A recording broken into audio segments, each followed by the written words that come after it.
I'm Luke Summerhaze, and I love Croagunk.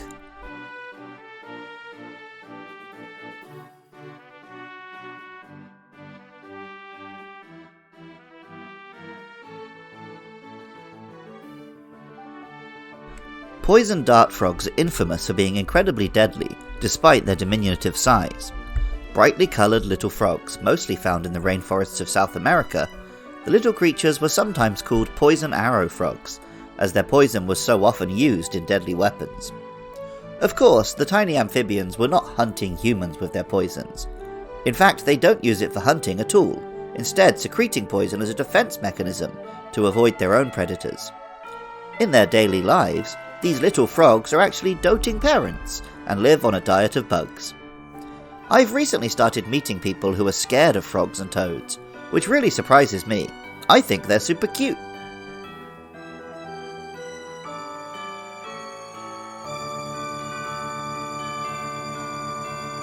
Croagunk is a poison and fighting type Pokemon, a cute, if slightly creepy, little frog standing on its hind legs. A blue, black and orange coloration is a good indication that it might be poisonous, while white stripes on the belly resemble bandages or a kind of old-style underwear that a Japanese samurai might reveal if they threw their shirt off for a fistfight. As a kid, though, I never saw the white stripes this way. I always thought they were a stripy white shirt like a mime might wear, because, you know, frogs are French. It makes sense if you grew up watching British cartoons. Some of Toxicroak's Pokédex entries lean into the idea that frogs are scary. Pokemon Diamond tells us, its cheeks hold poison sacs. It tries to catch foes off guard to jab them with toxic fingers. While Pearl tells us, inflating its poison sacs, it makes an eerie blubbering sound for intimidation. While others have fun with frogs being cute little critters, Pokemon Platinum tells us, it rarely fights fairly, but that is strictly to ensure survival. It is popular as a mascot. And Pokemon Shield says, once diluted, its poison becomes medicinal. This Pokemon came into popularity after a pharmaceutical company chose it as a mascot. And Pokemon Legends says, a poison wielder with a dastardly personality. Despite such qualities, this species is afforded a measure of popularity due to its peculiar cry and comical features. In Sinnoh's Pastoria City, we can actually see Croagunk on display as a mascot. In the anime, Brock had a Croagunk on his team during the Diamond and Pearl series where, ironically for a poison type, it did a good job of halting Brock's most toxic behaviours, knocking him out every time he inappropriately hit on someone. Welcome back to Does Andy Remember Gen 4 Pokemon? And if so, does he have any thoughts about them? Croagunk. That is a frog that is good at fighting and evolves into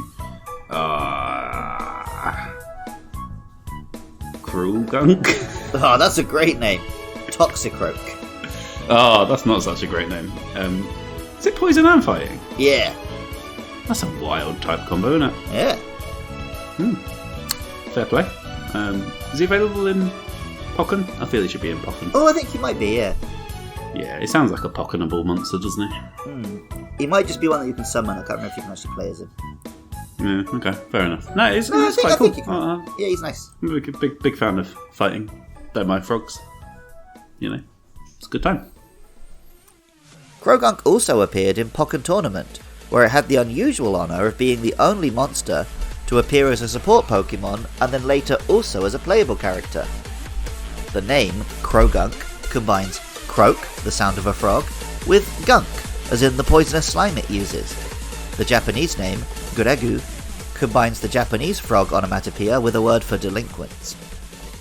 I don't think it's difficult to argue that Croagunk is cute, but the scary side comes out to play a little more when, at level 37, it evolves into Toxicroak.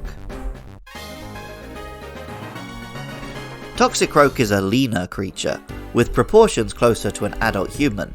It has a horn on its head and a bulging throat sac. On its hands, the middle finger is extended and sharpened, giving it a Wolverine-esque claw. This is actually a real ability of the hairy frog, which can break its own bones and protrude them to use as weapons. Pokemon Diamond tells us, its knuckle claws secrete a toxin so vile that even a scratch could prove fatal. And Pokemon Pearl tells us, the toxin made in its poison sacs is pumped to the knuckle claws through tubes down its arms. And Pokemon Platinum tells us, it has a poison sac at its throat. When it croaks, the stored poison is churned for more potency. Like Croagunk, the name incorporates croak, but now combined with the much more explicit toxic. The Japanese name is Toxicroak, combining doku or poison with frog. Toxicroak looks the business, and also actually meant business, having a decent career competitively as a hard and fast attacking Pokemon that can flinch or otherwise irritate opponents, while also healing from the rain. With Croagunk cleaning up in Pokken Tournament, and Toxicroak doing business in the main series games, these guys are representing frogs and toads well. As someone whose mother has called him Toad since before I was even born, I have a lot of respect. Music for Luke Loves Pokemon is by Jonathan Cromie. Artwork for the show is by Katie Groves. Writing, producing, and editing is all by me, Luke Summerhays. And funding is provided by lovely listeners at patreon.com/podcastio-podcastius. I love it when you guys get in touch.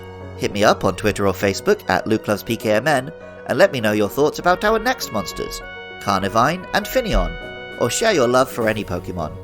Pokemon Scarlet and Violet are with us, so on Sunday we have bonus episodes from the Pokemon of the Paldea region. Also, join me Friday and Saturday nights from 8 PM UK time at twitch.tv/LukeLovesPKMN for my streams. And even if you don't feel like doing any of that, thank you so much just for listening. I love Croagunk. And remember, I love you too.